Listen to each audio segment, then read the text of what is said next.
Hello, everybody, and welcome to your weekly spiritual chat with your hosts, Paleki from Angel Messages by Paleki or Spiritual Medium Paleki, and Louise from Your Healing Journey with Louise Lang Farr or Journeying with Louise Lang Farr.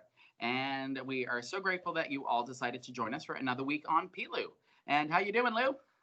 I'm doing good. I wore my nice big I don't know what you'd call it, Yes, you're sort of pullover. pullover It's lovely. and Well, it's getting hoodie. to that time of year, isn't it? Yes. We decorated the two trees outside there Oh, nice, to nice. prepare for Christmas. I said, might as well do it before it gets to be -20. So It's true. Yes. And for anybody watching in other countries, we're in Canada, so it does get amazingly cold very quickly. So if you lived here, you would know how important it is to decorate outside now or clear up mind outside now. mind you, we've had like really warm weather, and we're going to go up to 18 degrees Celsius on Tuesday. Ooh, yay. This is good for November. That's exciting. Outdoor stuff getting wrapped up. Well, Yes. anyway, let's jump on in. I don't think these lovely people tuned in to hear us talk about the weather. That's normal for Canadians. It's true. I always say if we don't talk about weather Canadians, we talk about nothing with each other. But that being said, Louise and I do chat before we always start the podcast, and we are going to pick a new topic every week, like I mentioned.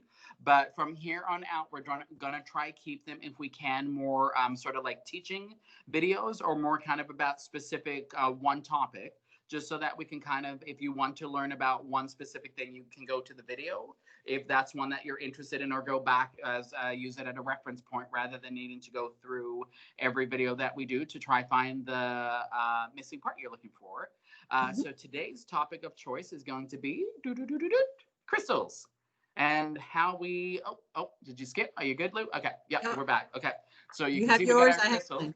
I do, yes. So we are going to be talking about crystals and how they are used in energy healing, why they're significant to us, the best way to maybe cleanse them or look after your crystals, and also how the actual energetic properties of crystals work when you are doing your energy healings. All right, so we are going to jump in.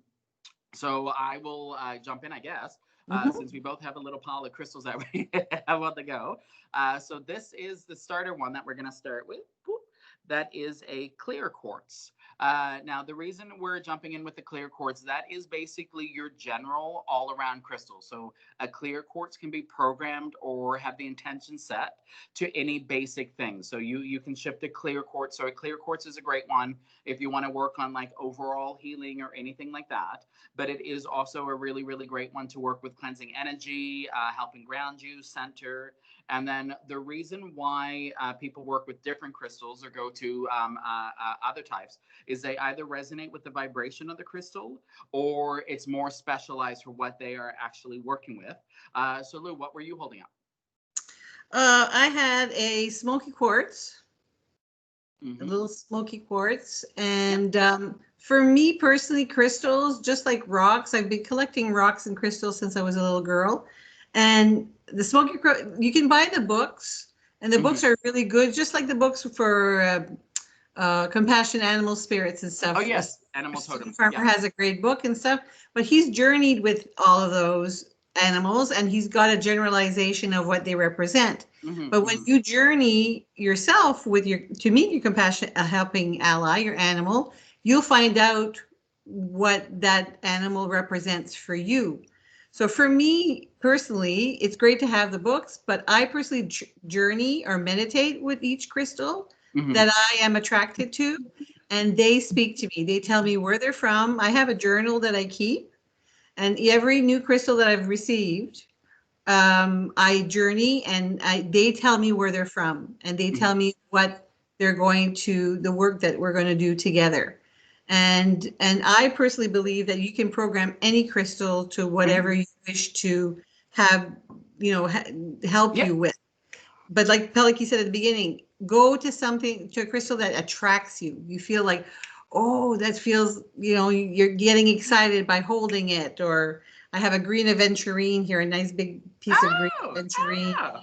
You have one too? Yeah. Got me. I So, agree. you go to what feels right and spend time with it, and you can program it to whatever you wish it to do. For me personally, that's how I do it now. At first, I got the books and I read about them and the healing properties and all that stuff. But now that I've been working with crystals for many, many years, this one's a rose quartz. Mhm. I program it to what I desire and require to work on at that specific time. Now, we should jump in and specify when, if you haven't worked with crystals before, or you don't know anything about that topic, when we say programming a crystal, we mean meditating it or aligning your vibration with it and setting an intention while you're aligning the vibration. So, say you want to use the rose quartz for love, you would meditate on a love energy, tune into the frequency of the crystal itself, because where every crystal is structurally made up differently. So, every crystal has a different genetic sort of structure kind of thing to it. Or is it genetic? No. I think genetics are only living, but I look at crystals as living myself. So, So do I. so anyway, they have their specific makeup or their specific sort of alignment of everything in it that makes it's set type of, whether it's a quartz or a feldspar or anything like that.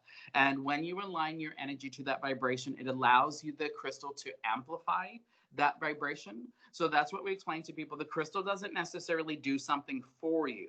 You use it as almost like an amplifier of that intention or that energy. So when you program a crystal, say like a quartz is a great one, or smoky quartz, amazing one for getting rid of negative energy if you want. So Louise could meditate with that crystal and go, I want it to guard me from any sort of vibrational frequencies that might disrupt me, or negative energies, angry people, anything like that. And basically what you're doing is you're kind of charging the crystal with the energy. And then when you carry it with you later, it re-amplifies it for you in case your energies aren't in that same mindset in that moment. So if you go around somebody who's draining, the crystal gives you that little extra boost in case you don't have it. And now we should set as well, the thing that makes crystals fascinating is, like Louise mentioned, she'll set her intentions, and I'll do that with mine too. I'll work with them. But the interesting thing is you actually are able to go back and reprogram a crystal again for a different topic or a different purpose. So don't feel that you always need a new crystal unless you're getting called to one. Don't feel you always need it for new work. You can reset a crystal each time. And that's where you'll go into cleansing your crystal, or my words are off today. I apologize. The energy in the universe has been very overwhelming for me this weekend, so I'm not very grounded today. I apologize. I should have my tourmaline with me today to help me center. But yeah, so as we were saying, you can cleanse it or kind of reset the crystal itself. Now, we do want to sort of jump in and talk about different ways that we specifically work with them. So like Louise mentioned, she'll do a journal, and like the crystal will tell her where it's from. So what Louise is actually doing is she's communicating with the energy of the crystal, and energies themselves are almost like elemental spirits or elemental magics. So when Lou says she's talking to the crystal or she's connecting with the crystal, that's what we're referring to. We're connecting with that energy or that spirit of that type of crystalline makeup, which then helps you see what the crystal can be used for, or the way that it can be shifted in a way that would be beneficial towards you. So, yeah. Lou, other than doing your journaling, what else do you do to sort of lock your crystals or center your crystals? For me, I meditate a lot. One crystal that I will meditate a lot with is and I thought I had one here. Oh, I thought mine was around. Hold on. I thought I had her. Oh, hold on. I have tons of them in the house. Oh, okay. This is a Labradorite. So they actually come from Labrador. And okay, move it back a little bit. There. Okay, I don't know if you can get the flash. Yes, right there. So perfect. The wonderful thing, they right there. Okay. Yeah. They get this beautiful flash of color in them, and that's the one that Lou's saying. Right there. There you go. You can see those lovely shades coming through. When I do any work, shamanic work, I will wear my Labradorite pendant and my earrings. And I personally, for me personally, when I connect with my compassionate allies, when I do shamanic healing work, the connection is very, very strong. And I feel like I can stay connected longer with the help of the crystals, because I've put that intention that I'm going to be working with a client. I'm going to be doing this type of work. I rattle to power up to meet my compassion helping allies, or I drum, but that the stones will keep me within that trance. Yeah. Because I've asked them to hold that sacred space for me while I do the work. So I'll wear it. I'll wear the earrings. I'll wear the pendant. And that's something that sort of has developed throughout the years. I've tried different crystals, and those are the ones that work for me work the best for me when I do shamanic work. Now, you'll also notice when you go to a healer, if they are doing some sort of crystal healing with you or they're working with crystals, they may intuitively pick a crystal that's resonating with you. So in the sense of like journeying with your spirits, like Louise does it, I'll do it. When we connect to the spirits, the crystal literally will call and go, okay, you need this one. And then depending on sort of the type of healing, you'll either put it on the person's body directly, like maybe you're going to lie like right on the throat, depending if you got a blockage, or heart center, solar plexus. You can do different things with it. And the reason for that is that helps amplify the healing, not only for you, but allowing the healer's energies and the universal energies to connect with yours in an easier way, in a stronger way that can make the healing more impactful for you, especially if you're going through a huge trauma. Like Lou mentioned, the crystal keeps her connected. The labradorite keeps her connected. Sometimes with the healing, depending on the work you're doing, the crystal can actually help the person receiving the healing stay connected. And I know for me, I'm not sure if you've had this, Lou, I've had clients over the years that will actually bring their own personal crystals with them as well, that they want involved in the healing, or they'll want to hold during the healing as well. Yeah, I do have two sort of palm, where you work at cultures there, they have them, the selenites, selenites. I have two on my altar, and when I do Reiki healing, and I notice that the client is struggling and there's some fear involved, I'll just slip these two palm selenites in their hands as they're lying on the massage table, and I can physically see their body just calm right down, because I've programmed those selenites for them to focus on their breath, and to really focus on their bodies to relax, and it happens every single time. Now, my mom, Saffron, for any of you who do know her, she did energy healing work as well. And I'm sure she won't mind me saying this because I'm not divulging any client information. But she would use selenite in her energy healings as well as a way to remove negativity or catch any energy on the person coming into the room. And I remember one of her healings, she told me about how the selenite broke as soon as she took it to the client. She waved it over the client and the selenite literally snapped in half, because it had caught something. And then she was like, okay, we got that, then went into the healing. So again, it's the same crystal used for different purposes. Now, selenite is a great one also if you do work with crystals already. It's a salt-based crystal. So you don't want to get it wet or cleanse it like you can other crystals. But it is a great crystal to actually have not only on your altar for cleansing, to cleanse the space, for you to naturally, you aren't able to cleanse them on the window ledge or with traditional cleansing methods. Yeah, citrine does that too. Oh yes, citrine's a lovely one. That's a lovely, lovely grounding stone. And you'll notice for people, other people might have different things. So like I might say for you, citrine's grounding because it's grounding for me. Somebody else, citrine might be a very energizing stone.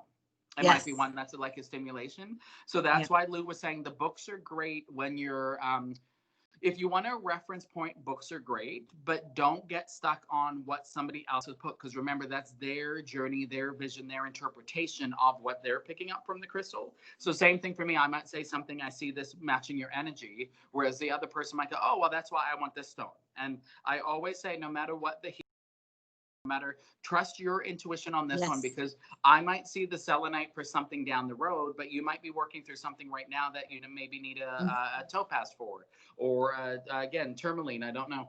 I've got to dig that up. That keeps popping in my head today. I must need my again, got to get that tourmaline to ground.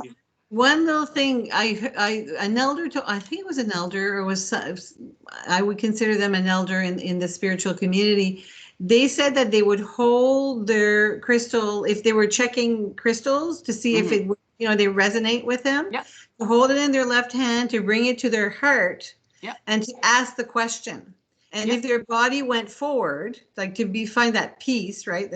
As you're breathing forward, that was your crystal. And if you went backwards, that wasn't your crystal at the time. Yep. And So, again, there's so many different techniques. That's why Lou and I want to do a different video each week. So next week, we're going to have more of a actual focus on sort of different cleansing techniques that people can use.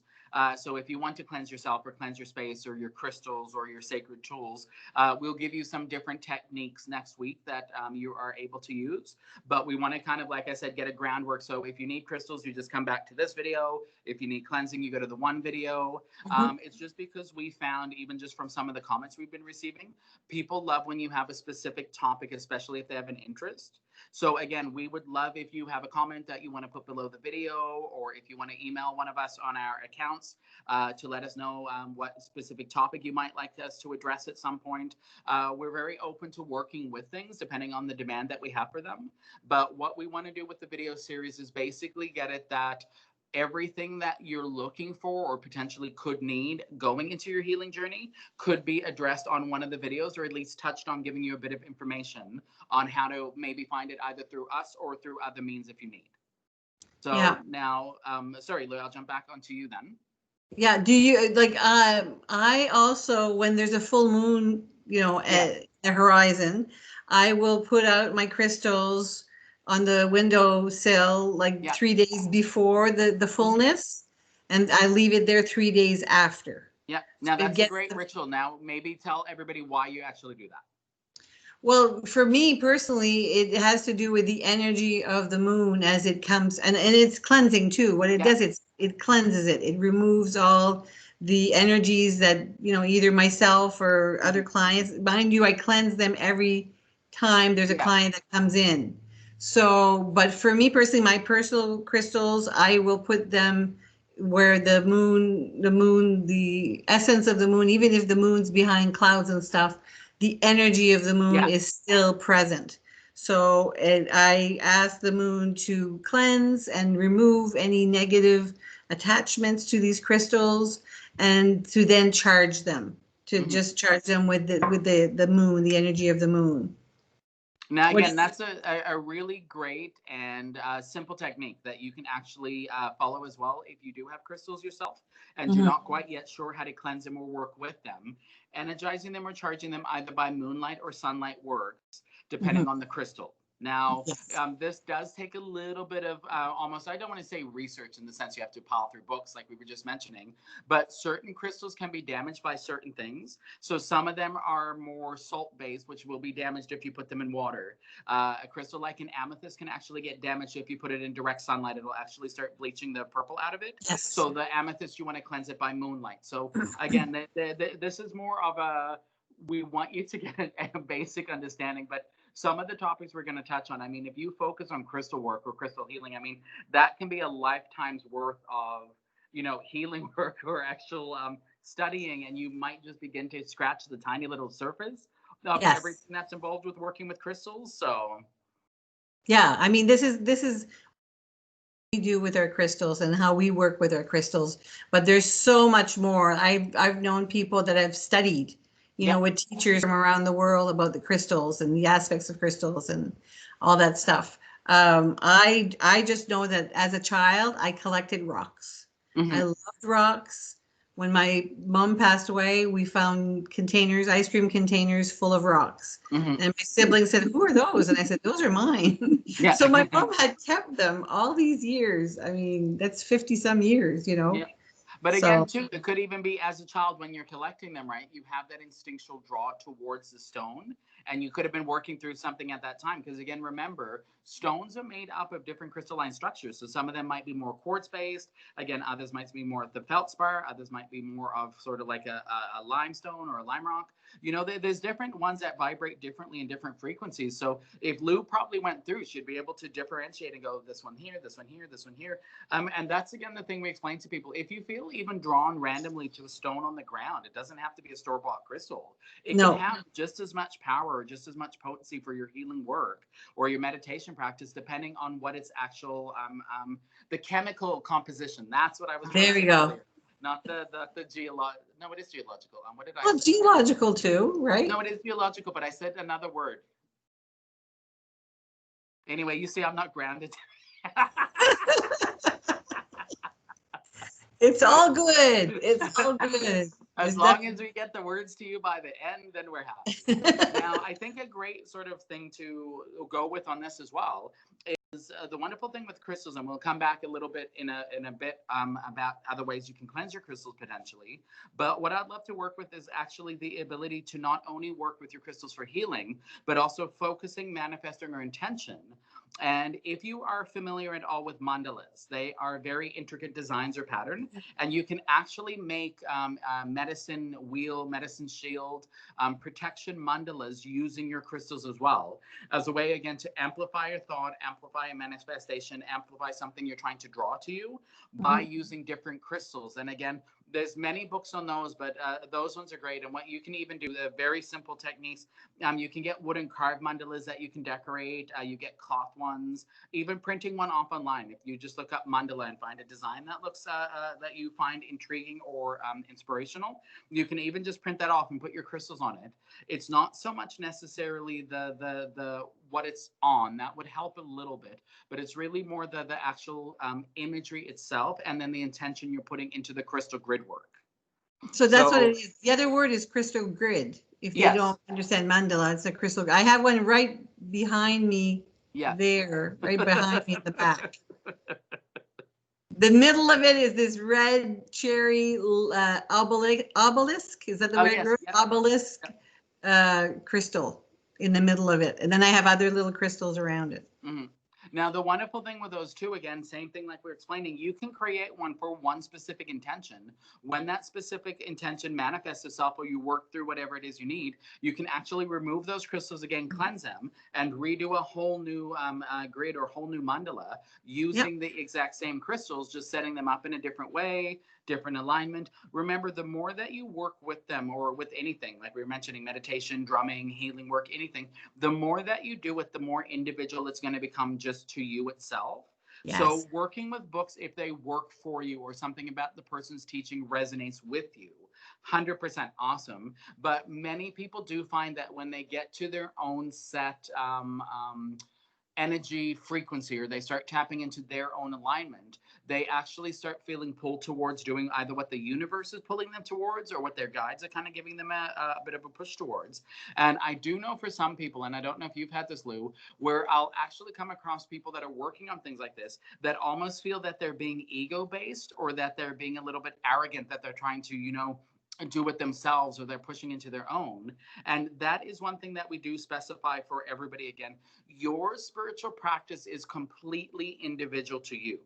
So Lou and I can tell you something, and if it doesn't resonate with you, we always say take the best and leave the rest. Maybe you'll hear something later that you go, oh, interesting way to cleanse I never heard of. We'll do this. So there's so many different ways, and books are an amazing place to start, especially the ones with the crystal grids, crystal outlines. Because again, for me, I started with a lot of books myself. When I first was getting into everything, it was, a lot of books helped me focus, or I would use something as a reference point or something for a reference book. And so books have a lot of validity. But what we're saying is if you feel pulled or a different sort of connection to it, don't necessarily stay stuck in one practice or become rigid with one way. Even cleansing your crystals, you might do it one way for a year, and then the next year, like, doesn't work anymore, time for me to shift. Yep. So that's sort of what we're trying to explain to you today. There's so many avenues that you can go into and shift into, even just working with crystals. It's such a big open-ended energy, but that's what makes a lot of these spiritual topics or practices so exciting, because they evolve with you. They'll shift with you, not necessarily. And some of them, yes, you do outgrow. For some people, you might get a crystal that you love, and then the next year you're like, time to let it go. Now, I'd love to talk about this, Lou.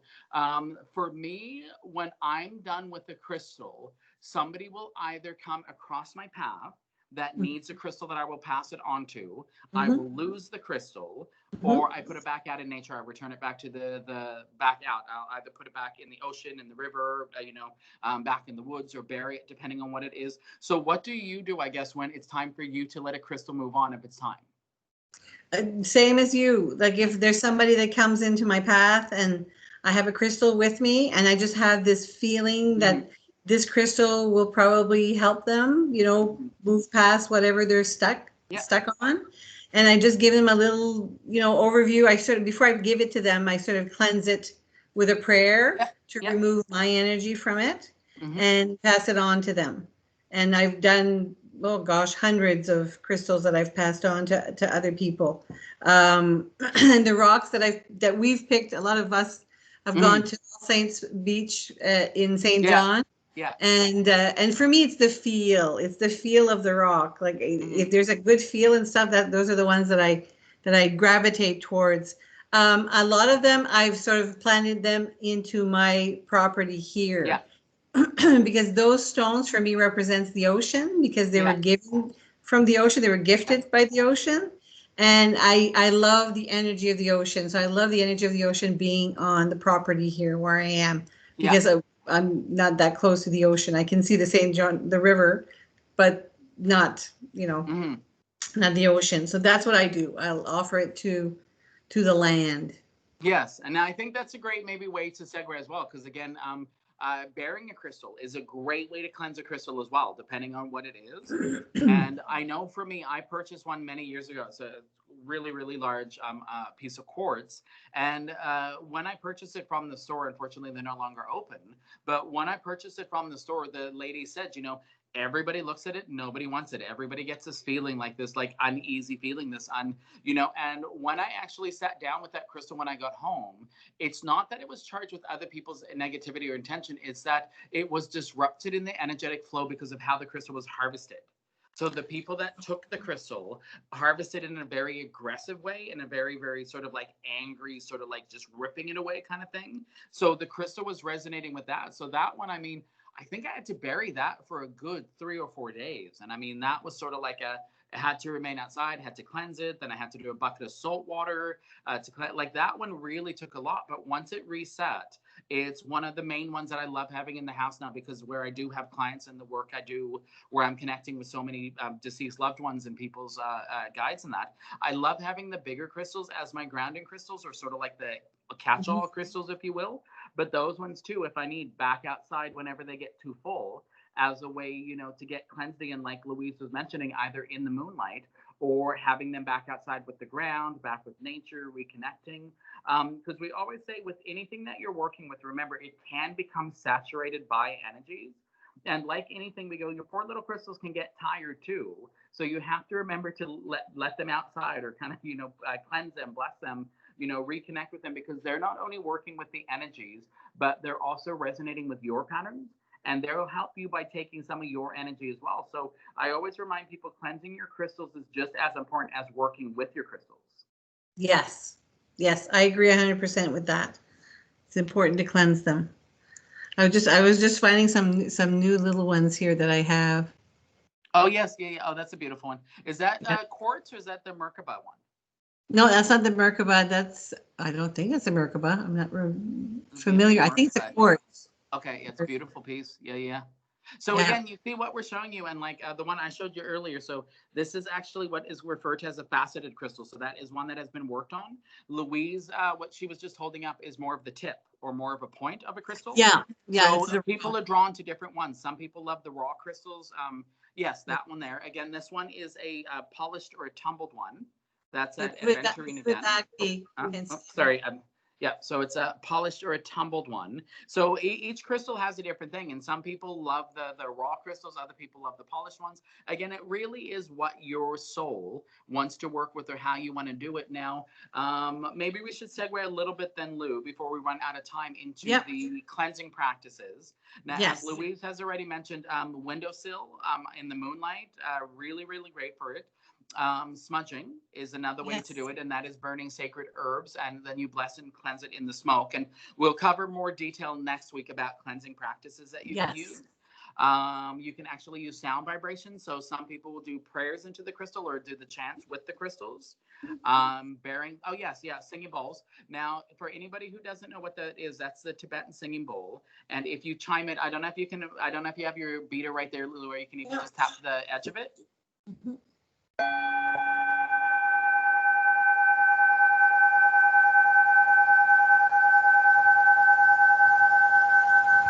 So you can hear the resonance in it.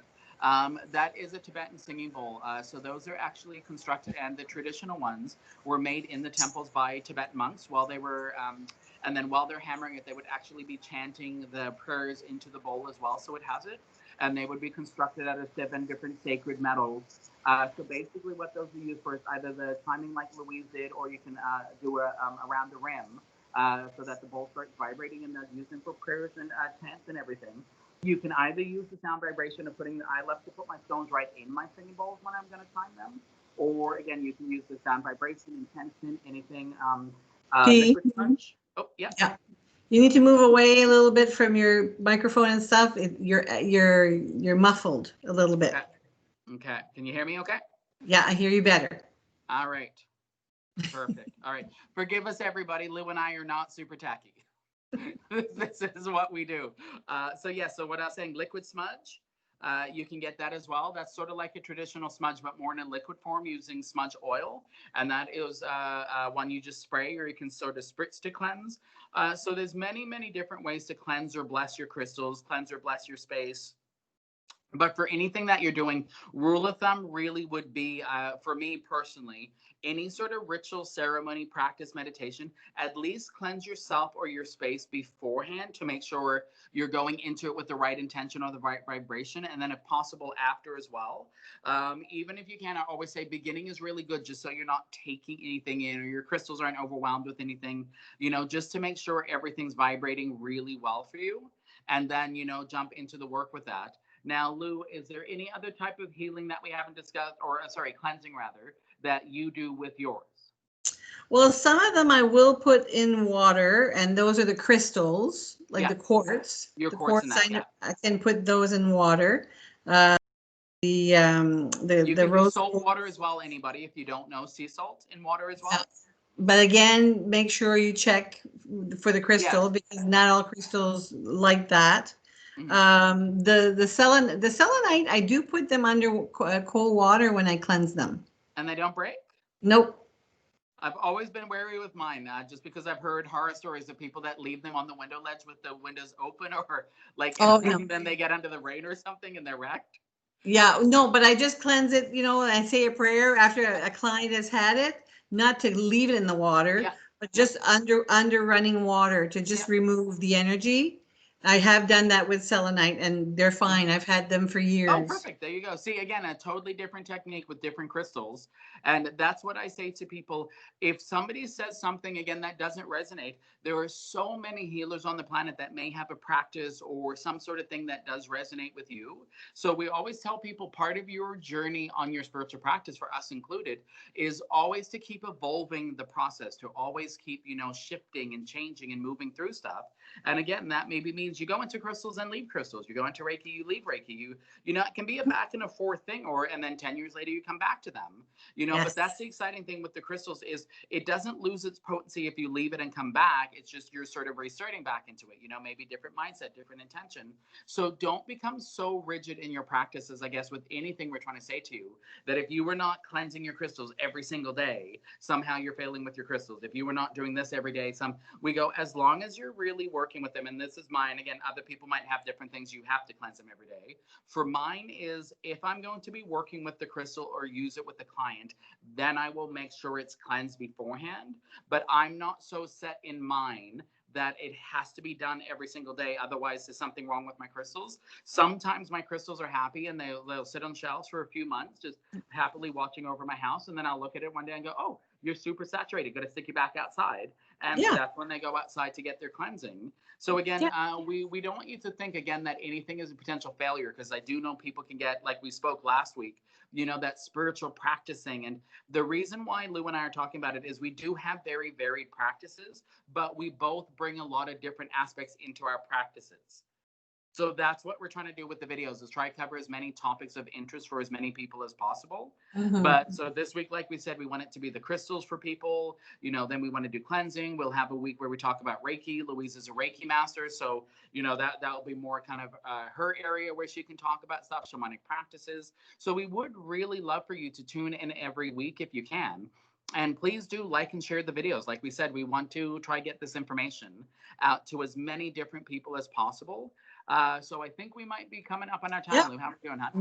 We're time to wrap it. Perfect. All right. So again, we will start wrapping on that. So thank you so much, everyone, for tuning in for this very, very, very, very, very brief introduction to crystal work. Yes.